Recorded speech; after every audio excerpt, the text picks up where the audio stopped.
Well, we could start. And good afternoon. Hope everybody is doing well. My name is Evan Weiner, and we're going to go back 110 years. And the reason we're going back 110 years is that a week from Friday is June 28th. And on June 28th, 1914, the world was flipped upside down, literally, with the killing of the Archduke Ferdinand of the Austro-Hungary Empire, and that started a war that just went across the world. Well, the world was ready for a war, but that's the catalyst of the war. So anyway, the Austrian heir is assassinated, and President Wilson, Mexico. Wilson wants to invade Mexico in 1914 and does. Votes for women, a success.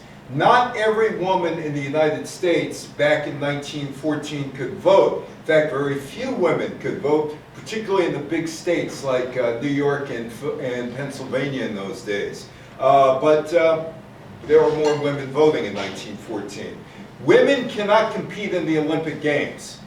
This year, the Olympics start in less than 40 days. How many of you are going to watch any of the events of the Summer Olympics in Paris? You are. Well, in 1914, basically the International Olympic Committee said, let's throw women out of the Olympics. And they did not succeed, but in 1914 they came very close. The Panama Canal has opened. Anybody been to the Panama Canal besides me? You have. I lived there all during the Second World War. You were there? I did. Oh, so were your father in the World War? Dad He was down there in the Navy. He was in the Navy back then? So anyway, that's the Panama Canal. And I am so jaded from traveling. Once was enough. I've been down there a few times and like, okay, it's good, but the canals in Amsterdam are also good. And the canals in Canada are kind of rickety, but I've been there too. $5 a day. That's what Henry Ford was paying in 1914. $5 a day to help build cars like that. My friend Don Cundy over there. Also, how many of you like paying federal taxes and your federal income tax? Nobody. Nobody. Well, in 1914, your parents, your grandparents, started to pay income tax in 1914. For 110 years now, we've been paying income tax, but it started back in 1914. And Babe Ruth signs a baseball contract, and that is a Babe Ruth baseball card from 1914, which is in a museum, and it is a very rare baseball card. Only 11 of them were printed back in 1914 when he was with the minor league team in Baltimore. So anyway, Babe Ruth's career started in 1914. How many of you like Charlie Chaplin? Like Charlie Chaplin? Well, he hits the silver screen in 1914. Charlie Chaplin makes his debut. So two of the most important people culturally of the 1920s, Babe Ruth and Charlie Chaplin, make their debuts in 1914. And flying was a big deal, and people flew in that kind of plane. And the first commercial airline service was from Tampa to St. Petersburg to Tampa over the bay. And considering it was over the bay, that might have been rather dangerous for you to do, but it started in 1914. But that's the Archduke Ferdinand, and his assassination would kick off World War I. The 50-year-old Franz Ferdinand was the heir to the throne of the Austro-Hungarian Empire, and he and his wife are assassinated by a gunman during a drive-through in Sarajevo, Serbia, on June 28th. Well, Ferdinand said, I hear that they're out to kill me, but who cares? I'm going there anyway. I want to see what's going on. There were Serbian terrorist groups that were out to get him. And they were called the Black Hand. And the Black Hand was upset because of Austrian annexation in 1908, and they were plotting to assassinate him in Sarajevo. It's June 28th, and that's Serbia's national day. And Franz is told, don't go there. And his wife Sophie said, look, Franz, let's go another time. You know, I hear Sarajevo is really nice in the winter also, and maybe they'll have an Olympics there one day, so we could go there in the winter. And he's, no, no, no, we're going to go. Not only did he go, but there was hardly any security for him in Serbia where they wanted to kill him. The assassination was traced to a Serbian extremist group that wanted to increase Serbian power in the Balkans by breaking up the Austro-Hungarian Empire. Let me ask you, anybody here from the Austro-Hungarian Empire? That included places like Poland and Czechoslovakia. I mean, your families. Any of your families from Poland, Czechoslovakia, those areas? Well, then it didn't impact you. Other places impacted you. World War I was known as the Great War, and it would start on July 28th, and Austria and Hungary declared war on Serbia, and the peace between the European great powers, which included France in those days, and Germany, and the Austro-Hungarian Empire, and Russia, well, it's all gone. Austria has chosen war. That assassination leads to the Great War. Within a week of July 28th, Russia, Belgium, France, Great Britain, Serbia lined up against the Austrian, Hungary, and Empire, and Germany, and World War I began. The Austro-Hungarian Empire attacked Serbia. In response, Germany supported Austria-Hungary, while Russia sided with its traditional ally, Serbia. So you got that war. At first they thought, well, it's just going to be a minor war with all these Europeans. But there were too many trade agreements and treaties around the world. And you have Japan going to war against Germany, among others. The major powers, though, in Europe had been looking for a war for years. The situation was so tense before the war that many experts called Europe a panic, ready to explode. Now, there were some factors in the build-up to the war. An arms race to build bigger and more powerful armies and navies, growing disputes over trade and land, dissatisfaction with the balance of power in Europe, and resentments from previous wars, grievances from previous wars. Germany declares war. All Europe is up in arms. Well, Italy breaks the Triple Alliance. France calls her out for war arming, etc., etc., etc. But the funny thing about this, look at this newspaper. This is the Evening World from New York. Right in the middle, the baseball scores of the day. Right in the middle. That's because there are people betting on baseball. So you got all of these wars going on, and also you have the baseball results of the day. Alliances and treaties divided Europe. This is how it gets to the point of war. Complicated military alliances and treaties between European powers divide much of Europe. The consequence of these alliances and treaties meant if one country or power bloc went to war, the others would almost have to be forced to get into the war.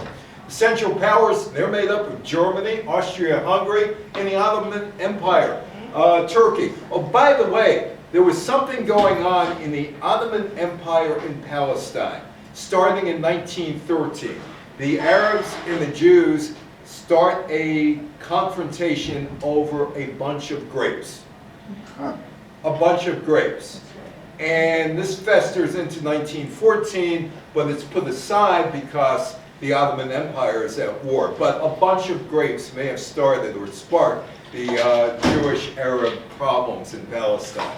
Other alliances existed: Britain and France and Belgium, Japan and Britain, Russia and Serbia. So they're all lined up against one another. Over time, countries throughout Europe made mutual defense agreements that would put them into battle.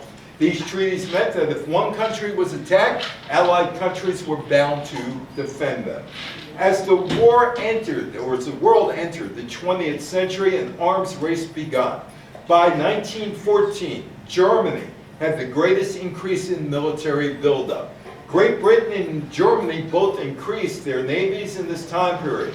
Germany and Russia, particularly, the military establishment began to have a greater influence on public policy.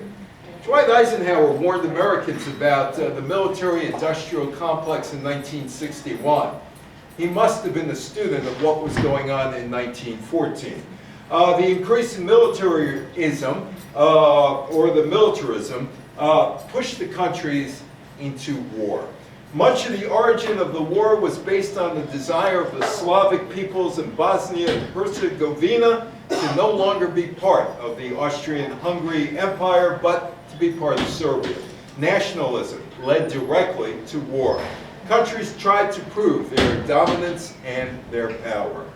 Well, this is the assassination. Sophie is assassinated, as was the Archduke, and allegedly this guy was eating a sandwich at Schiller's Delicatessen in Sarajevo, when all of a sudden, hey, look what's in front of me. It is the Archduke and his wife. It wasn't supposed to be this way. Things went wrong. Things went very wrong to get to this spot in the assassination. It should never have taken place there. The immediate cause of World War I was the assassination of the Archduke, Franz Ferdinand of Austria-Hungary. A Serbian nationalist terrorist group called the Black Hand sent groups to assassinate the Archduke. And they had all kinds of people around Sarajevo, except some of them chickened out. And there were some bad decisions made, but some of them chickened out. The Archduke was the heir to the throne of the Austro-Hungary Empire. His killers, a motley band of amateur students. They were Serbian nationalists, maybe some Yugoslavian nationalists, and they wanted to turn Austrian-controlled Bosnia into a part of a new Slav state. The guns and the bombs that they used to kill the Archduke, meanwhile, were supplied by a guy by the name of Colonel Apis. Dmitrijevic was his name, but he was simply called Colonel Apis. And he was the head of the Serbian intelligence division. Ferdinand survived an assassination attempt at 10:05 in the morning. A Bosnian Serb by the name of Karinovic hurled a bomb at the Imperial motorcade as it was headed to a reception at the Sarajevo City Hall. But he throws the grenade, he throws the bomb, and he doesn't have a really good arm. He misses. But the grenade or the bomb ends up on the car behind the Archduke and blows that car up. Because originally the bomb actually does hit Ferdinand's car, but it bounces off of the car and explodes on the car behind him in the motorcade. The bomb injured several members of the imperial entourage. Those men were taken to the hospital. Now the guy who does it, this is the assassination, the guy who ends up doing this, well, he has a story to himself. People in charge of the Archduke's visit decided that it was a good idea to put the motorcade route in the newspapers in advance. They know things are going wrong, but they decide, hey, want to go see the Archduke? This is where he's going to be at this particular time, and they do it a couple days beforehand, or actually a little more than a couple days, and so the place is crowded with people to see the Archduke. But also this terrorist cell is sitting there and waiting for him. Sort of like the JFK assassination. People never learn. They put JFK's motorcade where he was going through Texas in Dallas a couple days before he was in Dallas. Bunting and flags and brightly colored carpets hung out the windows, and seven would-be assassins were planted there. They knew exactly where to stand, and they knew exactly where they could get away with it. There were 7 among them along the parade route carrying bombs and guns. Most of them chickened out. In fact, they did chicken out, except for Karinovic. He threw a bomb and missed, wounded an official in the motorcade behind the Archduke. Now he is plotting his getaway, and he's going to kill himself. But when things go wrong, they go wrong. And there is Karinovic. So he throws the bomb, and he swallows some poison, because he's going to kill himself. He's going to kill the Archduke, and then he's going to kill himself, and he's going to be a martyr. And then he jumps into the river below, except it was hot, and the river dried up. And the arsenic that he took, it was old, didn't work. So the river is 6 inches deep, 15 feet below the level of the road. He jumps in, he sprains his ankles.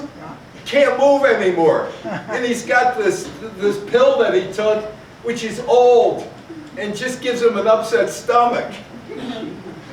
Just made him a little sick.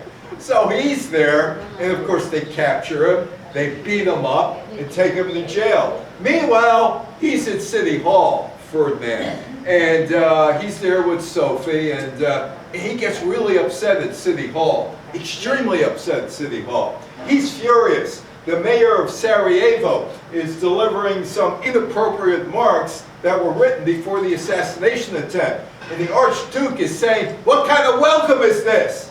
I'm being met by bombs." Then he wiped the blood off of his prepared speech and addressed the crowd. Afterward, the Archduke goes back to the motorcade with his wife, Sophie, and they decide, we're going to go to the hospital to see how the people are doing. Except nobody told the driver that you are going to the hospital. You're going to go down the main thoroughfare where the other assassins were supposed to be. And, well, there is this guy, Gavrilo Princip, named after the angel Gabriel. And he is a devoted assassin. And he is figuring, oh, we've blown our chance. You know, we could have had this done today, but we screwed up. And so he's in Schiller's Deli, allegedly eating a sandwich, and all of a sudden, who's in front of him? The Archduke. Plans have gone awry. Any chance of assassinating the Archduke is gone. But Princip heads for Moritz Schiller's Delicatessen on Franz Joseph Street. It's one of Sarajevo's smartest shopping destinations, just a few yards away from the bustling road known as Apple Quay. And fate steps in. So he's at least supposedly munching on a sandwich, and then he hears a commotion and he runs outside. The Ferdinand's decision to visit the wounded at the hospital would take him directly past the spot where the 19-year-old Serbian nationalist, Princip, is eating lunch. And guess what? He has his opportunity.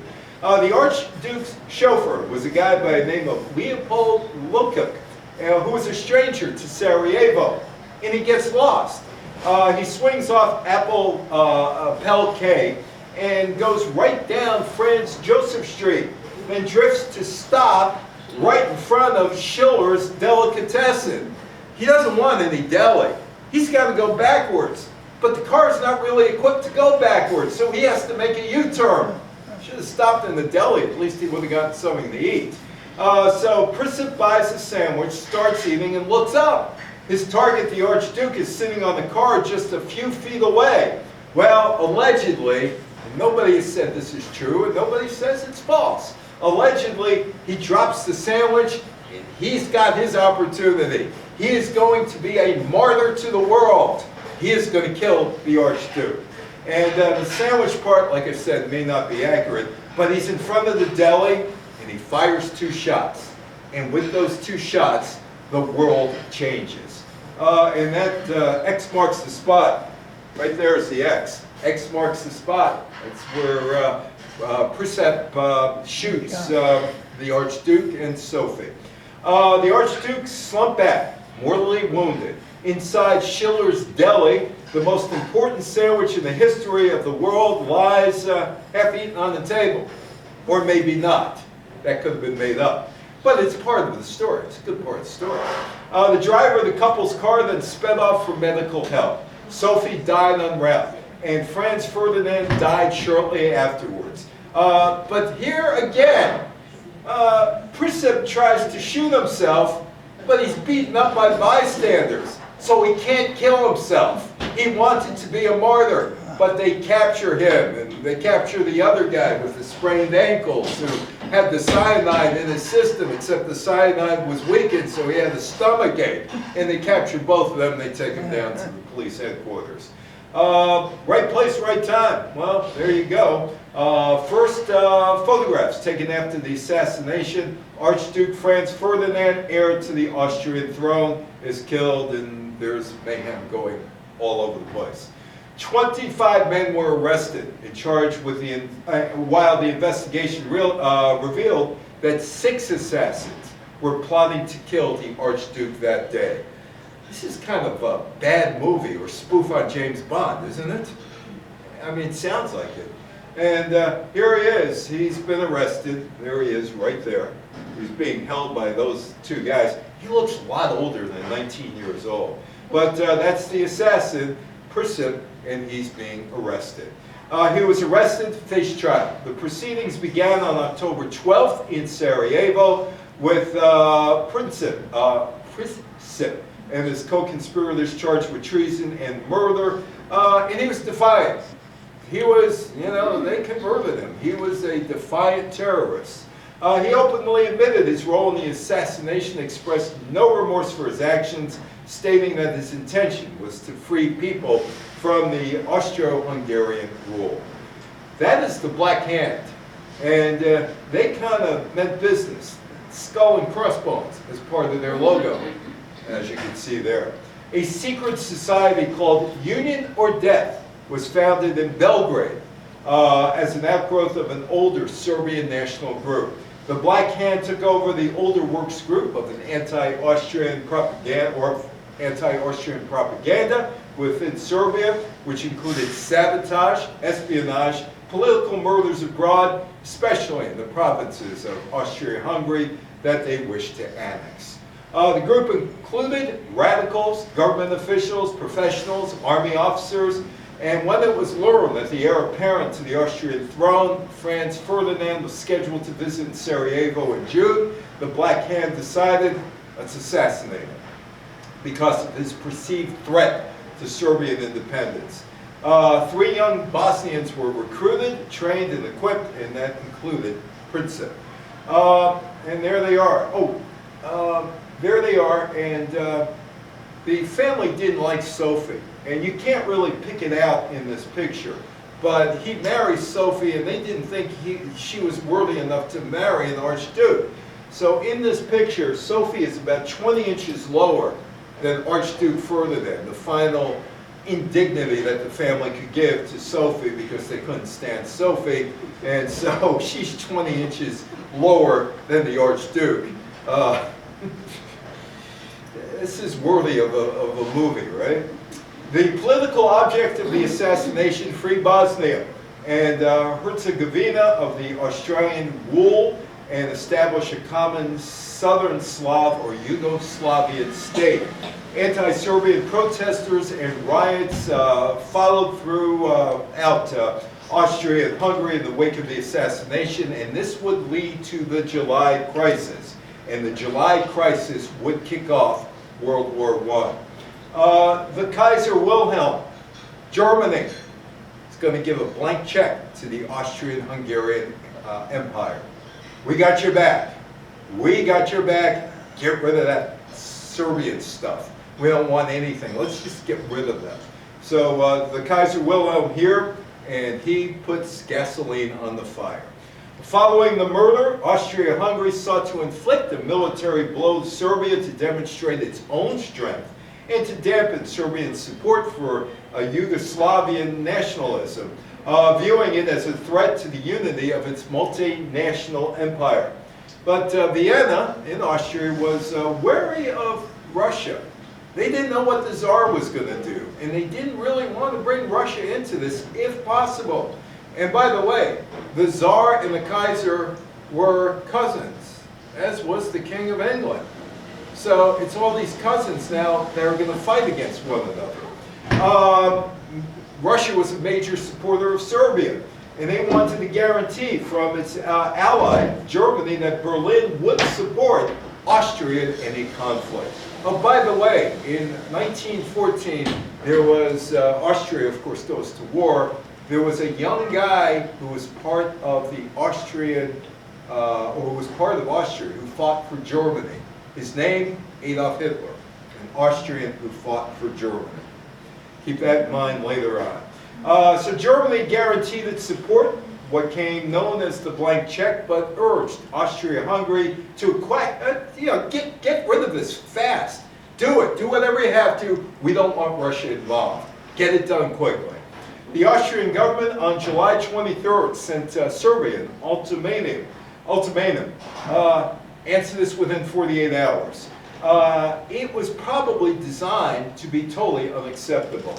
It required that publications hostile to Austria be suppressed, anti-Austrian patriot organizations dissolved, teachings that smacked of propaganda be barred from schools, officials known for conducting anti-Austrian campaigns be dismissed, Serbian officers believed to be involved in the assassination plot to be arrested, and we want a formal apology as well. There's no way Serbia is going to take that. Well, here's the Washington Times. Austria has chosen war. Typical Serbian soldiers in their antiquated equipment, that's on there, mediation rejected except to prevent the spread of the conflict. War is just days away. These demands that Serbia might have accepted, but others they couldn't. Austrian officials working with Serbians in an investigation of the plot, and that judicial action be taken against any found guilty by the joint investigation. While accepting most points, the Serbian reply was evasive on the most important ones, and the Serbs began to mobilize for a war. Serbia apparently hoped that the strategy would allow further time for negotiations, but in Austria, the minister left Belgrade, and Austria began calling up troops. The war would begin on July 28th. Does Willie love Nicky, or does Willie love George, or does Nicky love Willie, or does Nicky love George, or does George love either one of them?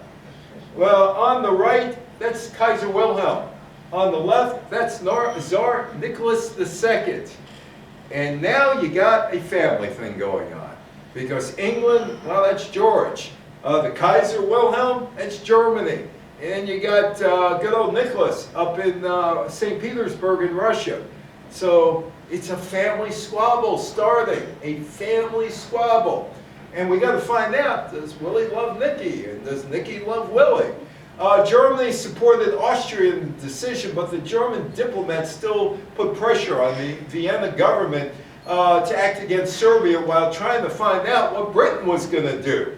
Are they going to stay neutral? The British monarch, George V, was the first cousin of Germany's Kaiser Wilhelm II, both being grandchildren of Queen Victoria, who was the daughter of Prince Edward, who then Prince Edward Island was named after up in Canada. If war were to come, the Germans wished to place the guilt on Russia. Wait, is Willie turning on Nicky? Oh, that's a story we got to look at. Russia set in motion full mobilization of its armies. Germany's Kaiser Wilhelm, on July 29th, told his cousin, the Russian Tsar Nicholas II, in a personal telegram about German attempts to get the Austrians to compromise. The telegram caused full Russian mobilization. Did Nicky not like Willie? Is this what's going on? To be modified in partial mobilization against Austria, and that caused the Austro-Russian talks to be resumed by July 30th. If German Chancellor Theobald von Bethmann-Hollweg could make it appear that a full-scale European war was the fault of the Russians, then he still had some hope of Britain's neutrality. Apparently, the Kaiser and the Tsar weren't as close as you would like to think. Germany declares war. All Europe is up in arms. St. Petersburg, August 1st, the German ambassador, in the name of his government, in Kaiser Wilhelm, sent to the Russian Minister of Foreign Affairs at 7:30 a declaration of war. Well, Willie and Nicky are not liking each other right now. The mobilizations were not easy in Germany, a country of vast distances and poor communications. The Russian military feared that their enemies would get the lead on them. So the Russian government decided to renew general mobilization. Germany at once insisted that all Russian mobilization cease, and when it continued, it ordered its own 4 p.m. August 1st mobilization. Willie and Nicky were at odds. Willie's Germany declared war on Nicky's Russia 3 years later. Love Willie. Does Willie love Nicky, or does he love George? Well, there they are, the three cousins. France, meanwhile, determined to stand by its Russian ally, mobilized at 3:55 p.m. on August 1st. Having failed to get Britain to guarantee French neutrality, and apparently convinced that France would come to Russia's support, Germany invaded Luxembourg on August 2nd and demanded Belgium to give them permission to cross its territory in exchange for Belgium neutrality. But Belgium wasn't biting. And there is Belgium, and there's Brugge, Belgium, and they are involved in that war. Brugge is one of those medieval cities that still exists in Europe. Belgium said no. August 3rd, Germany declared war on France, invaded Belgium, seized the ports on the English Channel, and bear down upon Paris from the west. That's what they're going to do. Great Britain declares war on Germany. So does Willie now love George or not love George? But Great Britain's involved in the war. Britain had been wavering. I guess George is looking at, well, you know, he is my cousin, and I kind of like him. Although a cooperation pact with France did not legally bind the two nations together, it led to close coordination of defensive plans by the French and by the British military and naval staffs. What made entry certain was Germany's violation of the neutrality of Belgium. On August 4th, George no longer loved Willie. They declare war on Germany. And America is watching. Woodrow Wilson. He is watching and does not want to get sucked into what is going on in Europe. At the outbreak of the fighting, the United States remained neutral on the sidelines, adopting the policy of neutrality favored by President Woodrow Wilson, while continuing to engage in commerce and shipping with European countries on both sides of the conflict. Comes down to money. We're not supporting anybody, we're not against anybody. Just send us your money. On August 4th, Wilson declared that the United States would remain impartial in thought and as well as in action. The battles of the frontier, that is Bruges. And that is one of the old vessels that was around during World War I. In Bruges, there's a little historic area in the harbor. The first European clash since 1815, the Battle of Waterloo. The Battle of Mons takes place in Mons, Belgium, with a British expeditionary force that numbers about 75,000 against about 150,000 Germans in an attempt to hold the Mons-Condé Canal.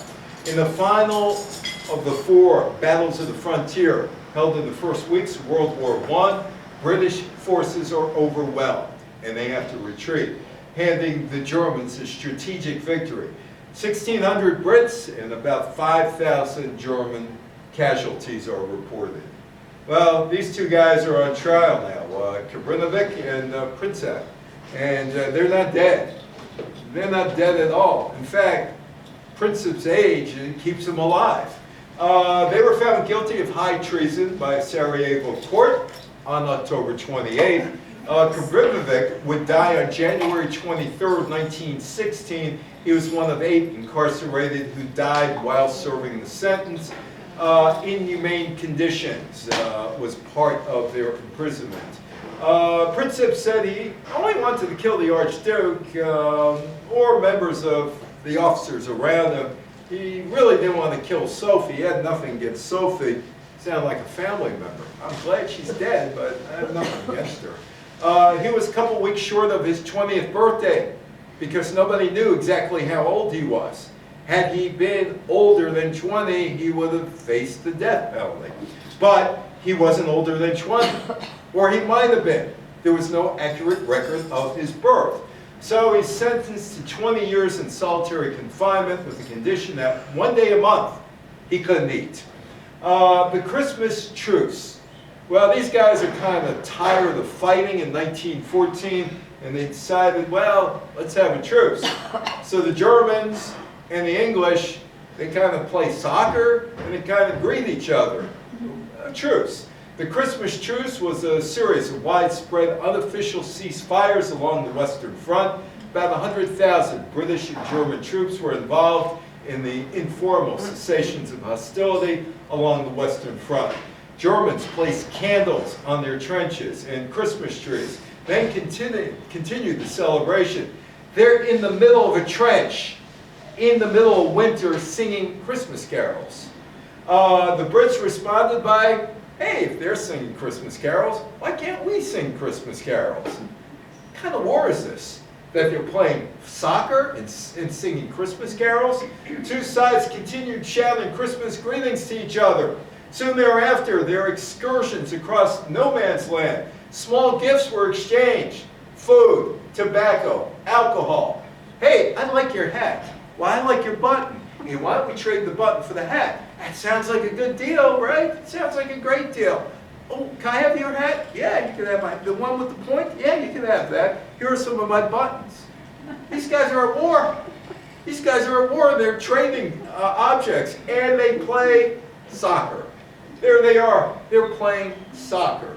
Legend has it an organized football match took place between the British and German soldiers on Christmas Day. Suddenly, a Tommy, a Brit, came with a football, kicking already and making fun, and then began a football match, wrote Lieutenant Johannes Niemann of the 133rd Saxon Infantry Regiment. We marked the goals with our caps. Teams were quickly established for a match on frozen mud, and the Fritzies, the Germans, the Fritzies, beat the Tommies 3-2. In some cases, the truce was said to have lasted until the new year, but in most cases, the little pockets of peace on the Western Front had vanished within a day or two. Well, somebody got that helmet, right? Well, let's go back to fighting. Oh, do you know that the Americans invaded Mexico in 1914? Oh, yeah. 1914, Veracruz. There was an invasion of Mexico. On April 9th, Mexican officials arrested 9 American sailors who strayed into a restricted space in the small oil town of Tampico. And this sets off a diplomatic crisis between the countries known as the Tampico Affair. It seemed very minor, extremely minor. Mexican authorities apologized, but they said they were not going to salute the American flag on their territory. Upstarts, that was it, upstarts. And that starts the whole confrontation. We're not saluting the American flag on Mexican territory. And that was the condition demanded by the United States Naval Commander Rear Admiral Henry T. Mayo. On April 15th, the head of Mexico, Herrera, made a surprising concession. He agreed to fire a 21-gun salute on conditions that Americans also give the Mexicans a salute. Wilson said no, absolutely no. And here's the ultimatum. You give us a salute by 6 p.m. on April 19th, we're going to get you. Well, the occupation of Veracruz.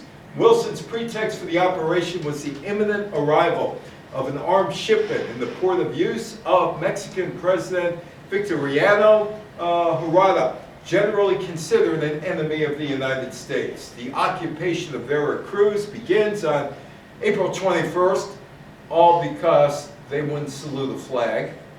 And the arms were shipped to another port a short time later. Wilson also chose to escalate the crisis by ordering preparations for the military occupation of the Mexican port of Veracruz.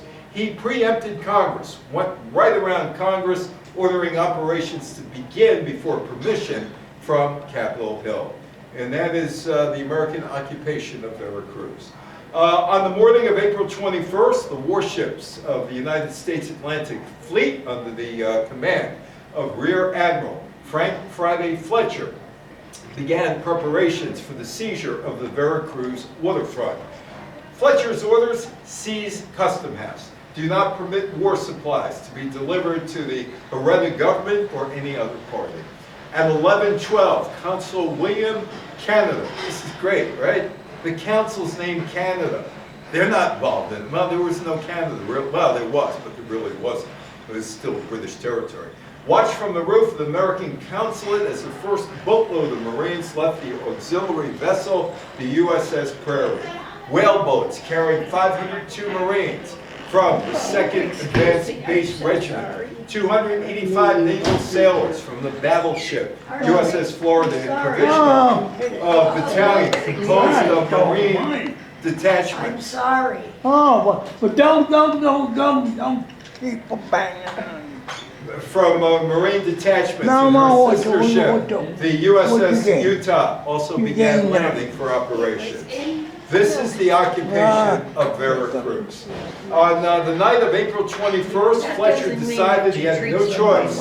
We're going to expand the operation. It's going to be the entire city, not the waterfront.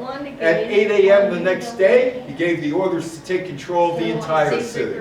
At 8:35, Captain C.T. Vogelsand, San Francisco, entered the harbor next to the Prairie, offloaded a landing party. At 3 a.m., the commander, William A. Moffett Chester, offloaded 2 companies of Marines and a company of seamen. The Americans were at war with Mexico.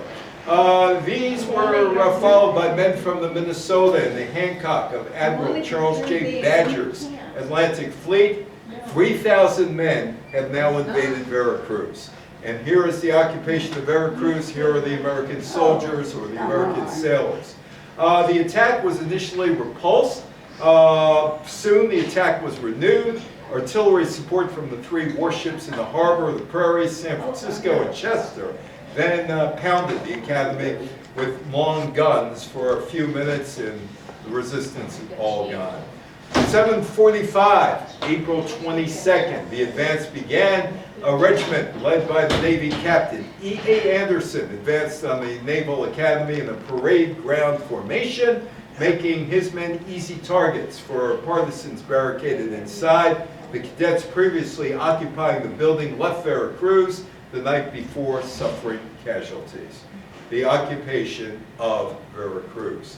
On April 26th, Fletcher declared martial law and started turning the occupation over to the American Army under the command of the General Frederick Funston.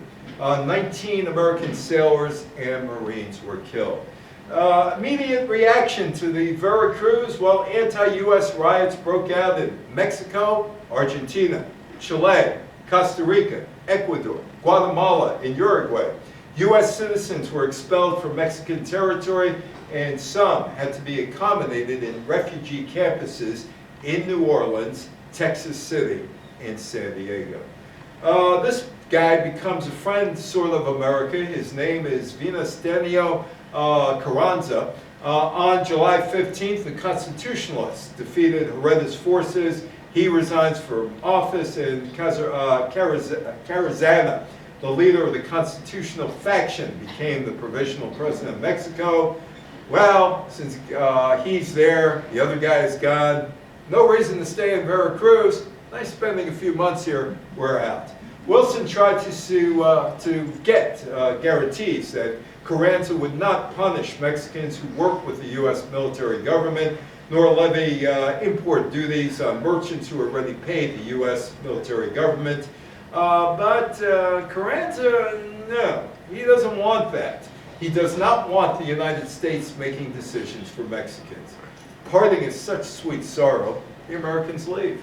Carranza does not agree to Wilson's conditions until threats to his provisional presidency from a rival constitutional faction made him desperate to leave Mexico City and end up in Veracruz. On the morning of November 23rd, 7,000 American servicemen in Veracruz marched through the streets, military band. 2 o'clock, they're all gone. They're gone. They're back to the United States, and Veracruz is back in Mexican hands. After the Americans left, Mexicans refused to participate with the United States in its military excursion in Europe and guaranteed that German companies could keep their operations open, especially in Mexico City. As the Great War continued and Americans are beginning to question, where is Mexicans' loyalty, or the Mexicans' loyalty to North America or to Germany? It's Alice Paul. Anybody here know who Alice Paul is? Alice Paul was a women's voter rights activist, like beyond extreme activist. She wanted the right to vote. Alice Paul realized that being polite and asking sweetly for the right to vote was not getting women anywhere, and that radical tactics were necessary. For a woman, that might mean standing on a street corner, holding a sign, or speaking from a stage. Those were considered radical acts. While in prison in England, she went to England and saw women going to prison because they wanted the right to vote. She learned that hunger strikes was an effective way to get attention and bring sympathy to the cause. Paul returned to the United States in 1910, turned her attention to the suffrage movement after the deaths of Elizabeth Cady Stanton in 1902 and Susan B. Anthony in 1906. The women's right to vote activists really didn't have the focus they needed, and they wanted state suffrage. Well, Alice Paul said, that's not getting us anywhere. We need the federal government, and we need it now. Well, women's suffrage, you get thrown in jail if you protest too much. In 1911, she led Philadelphia's first street corner campaign for the right to vote. Night after night for 2 months, speaking from a horse-drawn cart, Paul and other suffragettes made their case to crowds that sometimes numbered in the hundreds. At her side was somebody by the name of Lucy Burns.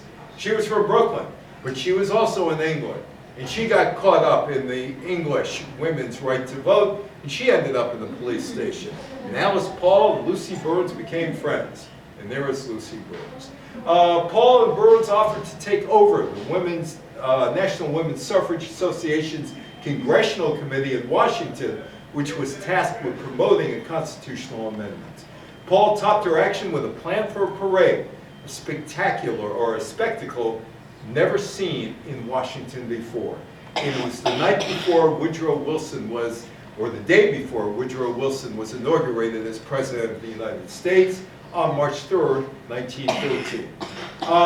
So there are 8,000 female marchers wearing white or clad in colorful caps and capes. And they're on horses, and they're on floats, and they're on Pennsylvania Avenue. The first float proclaimed, "We demand an amendment to the Constitution of the United States enfranchising the women of the country." Demand. No woman said demand in those days. No decent woman said demand. You always said, yes, hon, you're right. Demand. Them's his fighting words. Well, that's a fighting word. It was an incendiary word. Something nice women didn't do. They were putting an unsympathetic Wilson on notice that they expected action. And they got it. No sooner was Paul's parade underway when thousands of onlookers spilled onto its path, blocking its progress. Men spit at the women. They threw lighted cigarettes at the women, hurled insults, and guess what the cops did? Nothing. Absolutely nothing. The men could abuse the women, and the cops do absolutely nothing. To the surprise of many, Paul was actually pleased by the chaos. The parade made news from coast to coast. Another suffragette parade, this one on May 9th, 1914. On March 19th, 1914, the Senate voted against a proposed constitutional amendment calling for the states to decide if women should vote nationally. The measure fell short of the required 2/3 votes the Senate needed to pass the proposal to send on to the states.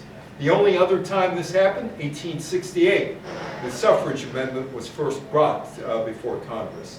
This is a New York City protest down Fifth Avenue. Activists leave Washington, D.C. to campaign against Democratic congressional candidates in states where women were enfranchised. Basically, they wanted to get rid of all of those who were voting against women and the right to vote. It's October 23rd, an estimated 25,000 supporters in a women's suffrage march down Fifth Avenue led by Dr. Anna Shore and Carrie Chapman-Catt, the founder of the League of Women Voters. They're in the front. Montana and Nevada, men say yes to allow women to vote. Women's suffrage, vote yes. The men said in Montana and in Nevada, both states with very, very limited population, yeah, we should allow women to vote. By the time World War I started, women in 8 states, all west of the Mississippi except Illinois, had won the right to vote. The first state to grant women the right to vote was Wyoming, 1869, followed by Utah in 1870, Colorado in 1893, Idaho in 1896, Washington 1910, California 1911, which was really important to Woodrow Wilson because California put him over in the 1912 election. Oregon and Arizona in 1912. Arizona was a new state in 1912. On November 3rd, men said yes to give women the right to vote in referendums in Montana and Nevada. Vote Tuesday. That's the constitutional amendment that never passed. Passed by Congress on May 13th and ratified on April 11, 1913, the 17th Amendment modified Article 1, Section 3 of the Constitution by allowing voters to cast direct votes for the U.S. Senate. You can now, if you're a man, some women, actually vote directly for a senator. Prior to its passage, senators were chosen by state legislators. November 3rd was the first time that all American men and a handful of women could vote for a United States Senator. 32 seats were up, or 1/3 of the Senate's up for grabs.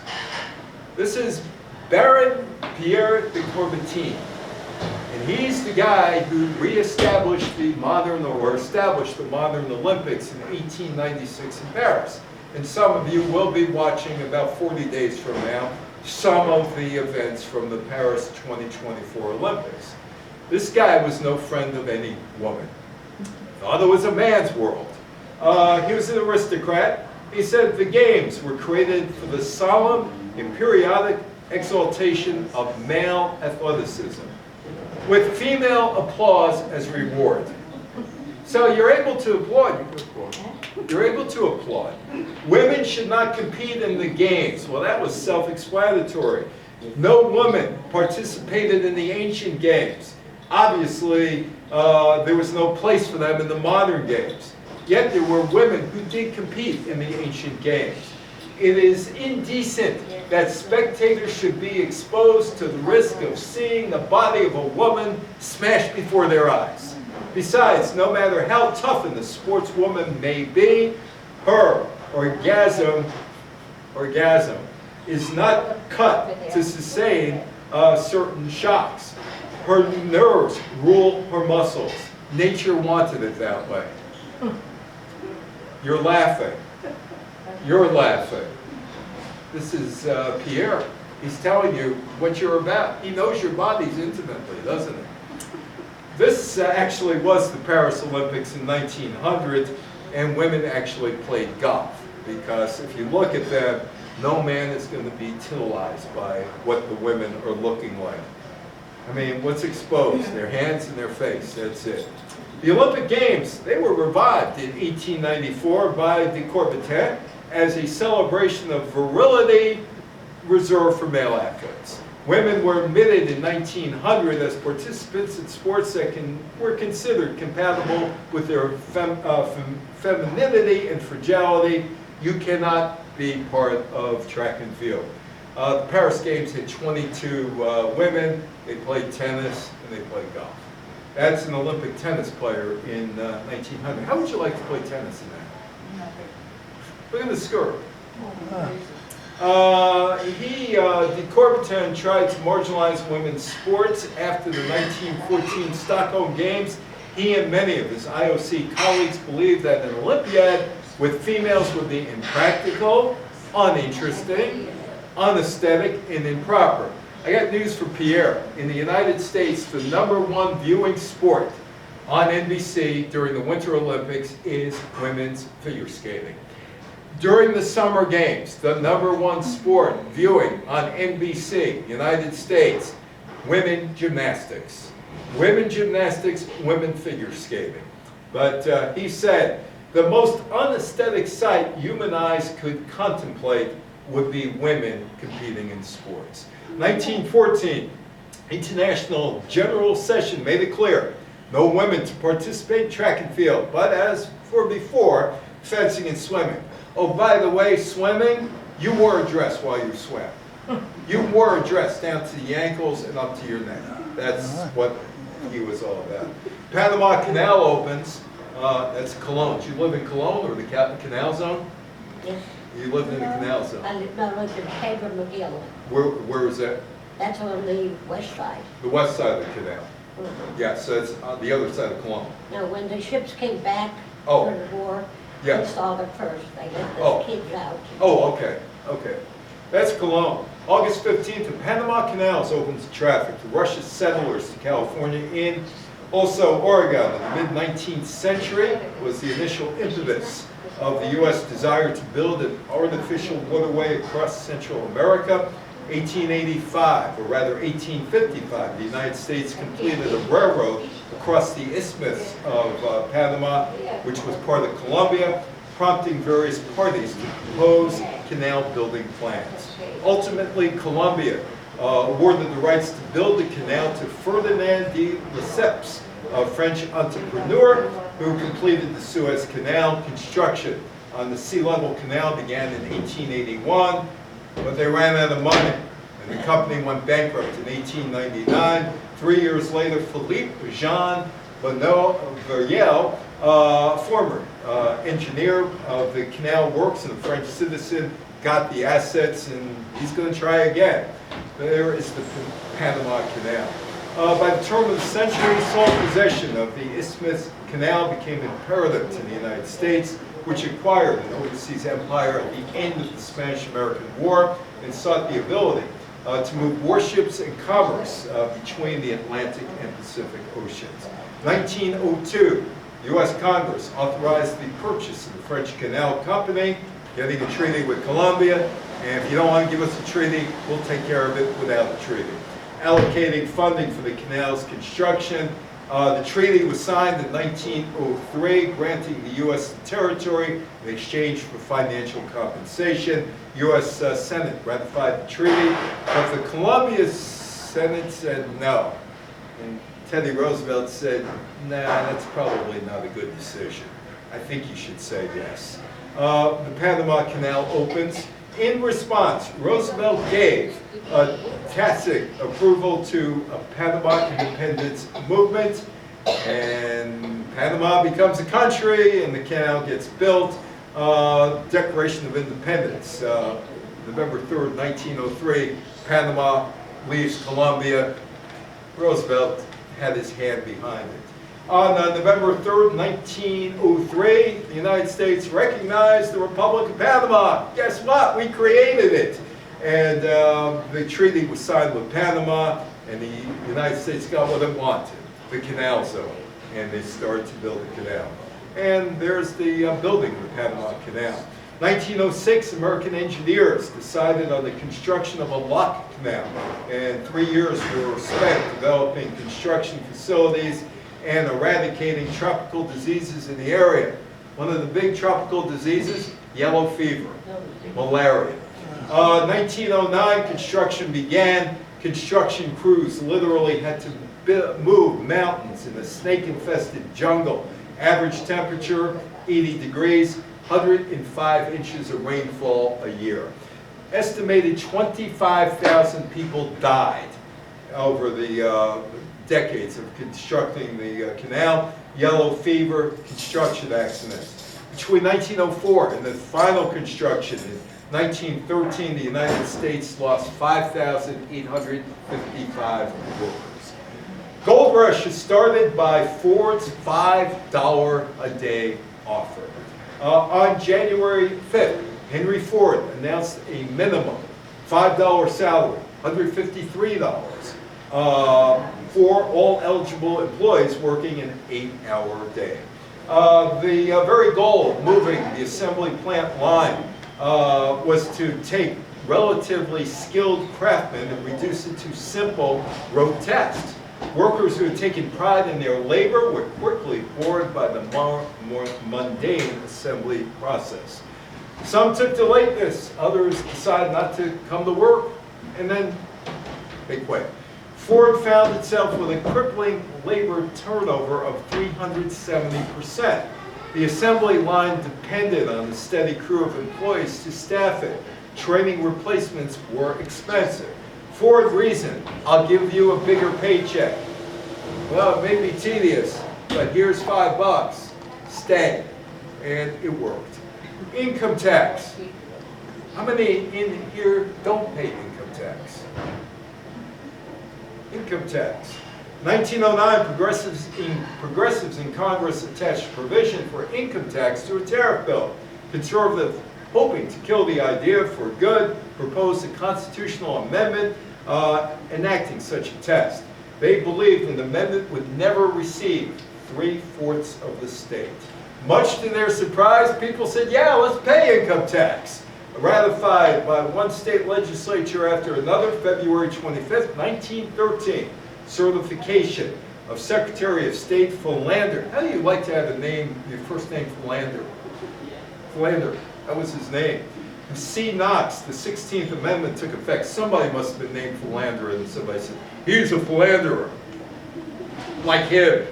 Americans started paying income tax in 1914 if they got more than $3,000 a year, or today $94,000, which would be the starting point. The Federal League opens in Baltimore, new baseball league. Federal League came together in early 1913 through the work of John T. Powers, and immediately challenged the operations of organized baseball as a minor league playing outside the national agreement.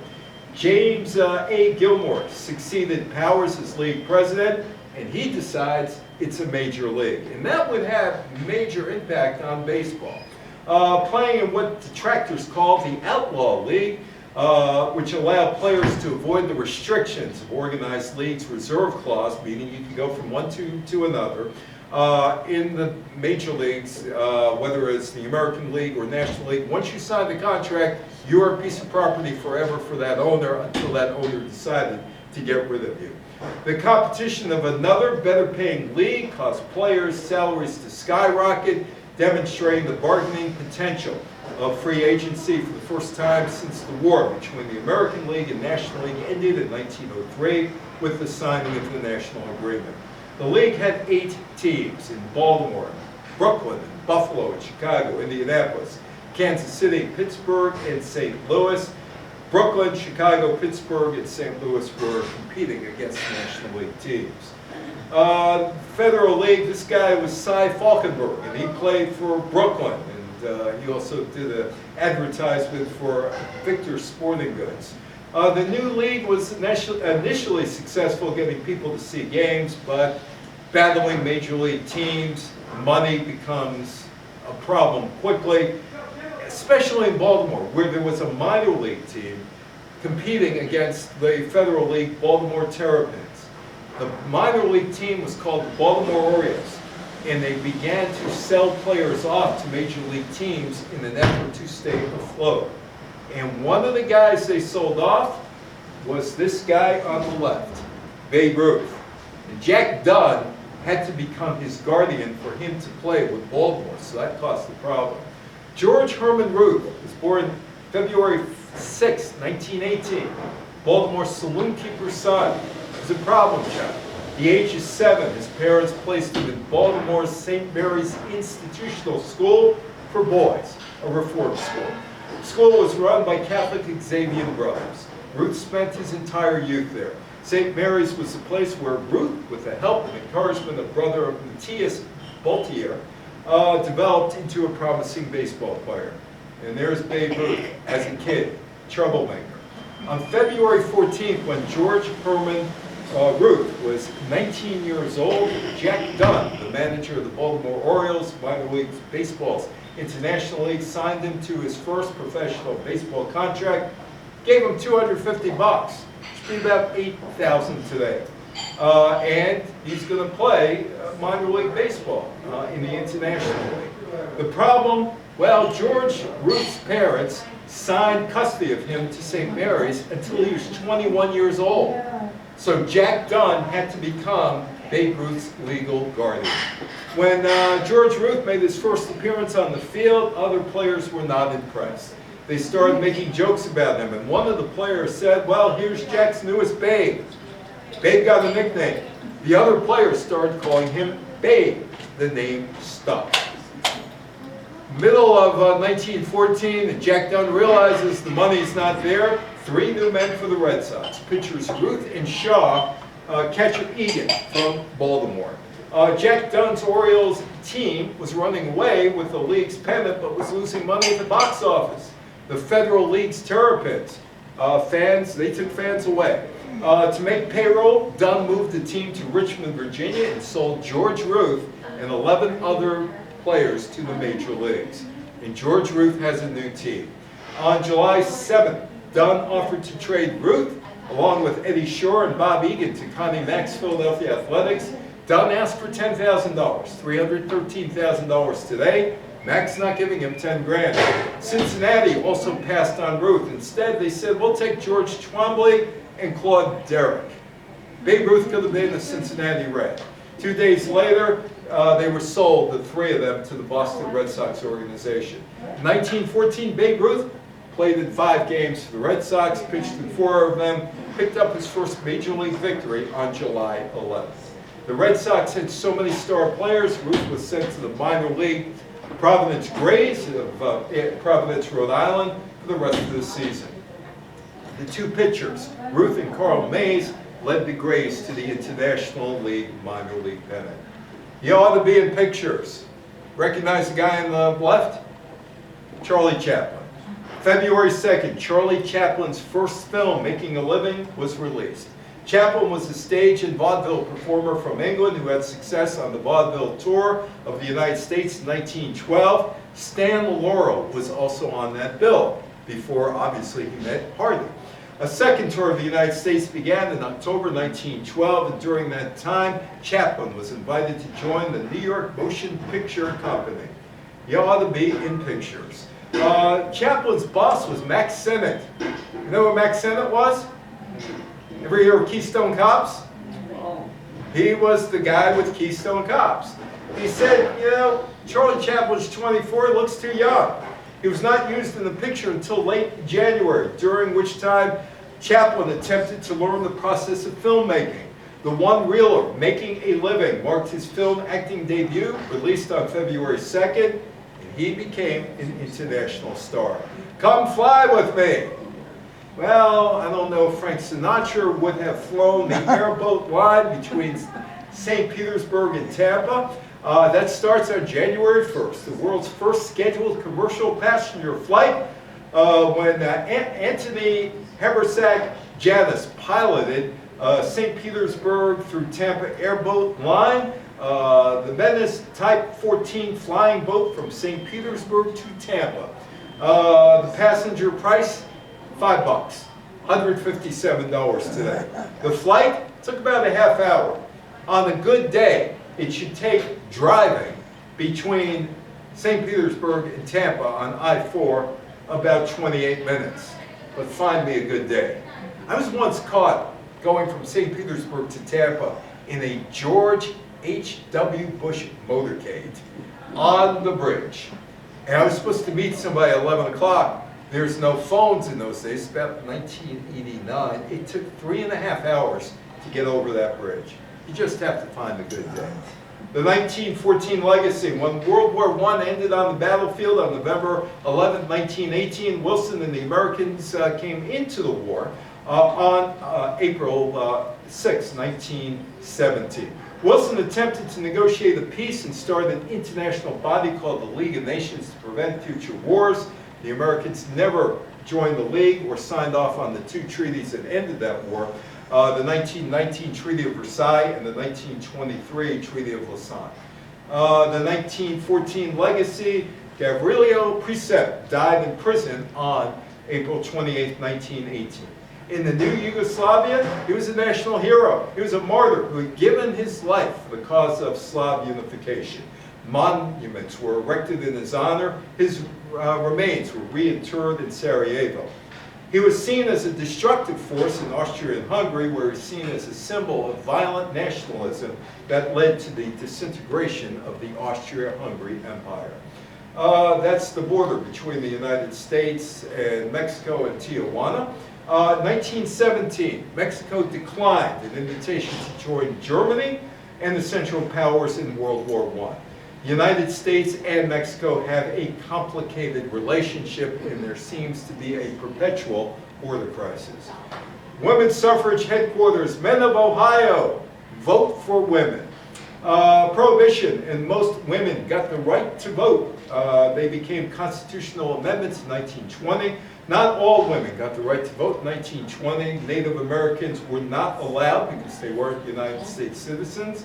So the federal amendment did not give them the right to vote. With the passage of the Snyder Act in 1924, Native American women gained citizenship. But as late as 1962, individual states still prevented some women from voting through the use of literacy taxes, poll taxes, and claims that residents on a reservation meant that one wasn't a resident of the state. Native-born Asian Americans already had U.S. citizenship in 1920. First-generation Asian Americans did not. Asian American immigrant women were excluded from voting until the Immigration and Nationality Act of 1952, and they gained citizenship gained the right to citizenship more than 3 decades after the 19th Amendment. The poll tax was eliminated in 1964. That's Alice Milliere.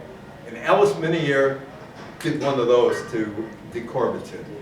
She protested about not being able to compete in the Olympics and wouldn't have been in the Olympics in 1916. So she says, okay, you don't want to let us have an Olympics? We'll show you. And she organized the Women's Olympics. And there were 4 Women's Olympics. 1922 in Paris, 1926 Gothenburg, Sweden, 1930 Prague, 1934 London. Most of the women who participated came from North America, Western Europe, and Japan. And because of Milliere, the International Olympic Committee allowed women to rejoin the Olympics during the 1920s. That's the Panama Canal Zone. After a period of joint American Panamanian control, the Panamanian government took control of the canal in 1999. It's now managed and operated by the Panamanian government-owned Panama Canal Authority. The Edsel and Ford, and my friend Don Cundy. Henry Ford was an innovative businessman. He purchased the Dearborn Independent and published it under his name, the newspaper. It served as a forum for Ford's views, free from other media outlets, and attacked his work, and values, but now he's controlling of that. The Dearborn Independent covered world events, business, economic news, and fiction from authors. It served as Ford's outlet for anti-Semitic sentiments. Ford also republished which was a fake, the Protocols of the Elders of Zion. There's the Babe, 2023. 1914 Baltimore News Babe Ruth rookie card sold for $7.2 million. The 3rd highest sum ever paid for a sports card. It narrowly missed the $7.25 million paid for the T206 Sweet Capital Honus Wagner tobacco card in August of 2022. Ruth was the greatest home run hitter of his era. And Charlie Chaplin, well, he was an author. He was a director. He was a composer. Smile, the song Nat King Cole did, was his.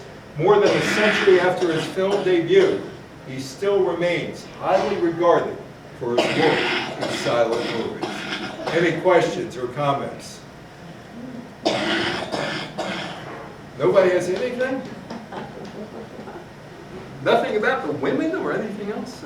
Anyway, so that's the world your parents or your grandparents were in back in 1914. And you probably, more than likely, were influenced by about some of the things